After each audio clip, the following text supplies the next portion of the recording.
Okay, so I just received this battery bought via Aliexpress, which is dead on arrival. I will now show you that in fact it doesn't work. So this is the old battery, and then when I plug in my USB power,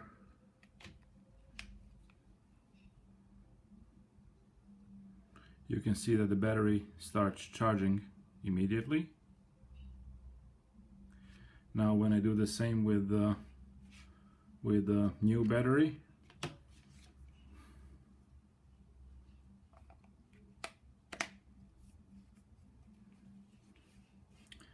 it simply doesn't work.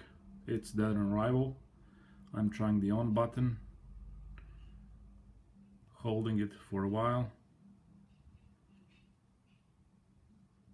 It doesn't work. I can try to unplug and plug the USB back again.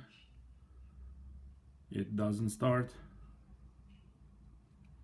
I can try the other buttons as well.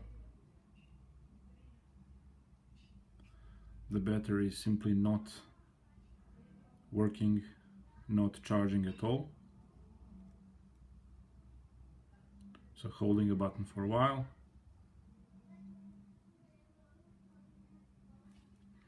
And I can then try again with the old battery. Let me see if I can get this out. If we try again with the old battery, try switching on, we can see that the battery starts. So this battery definitely is not working.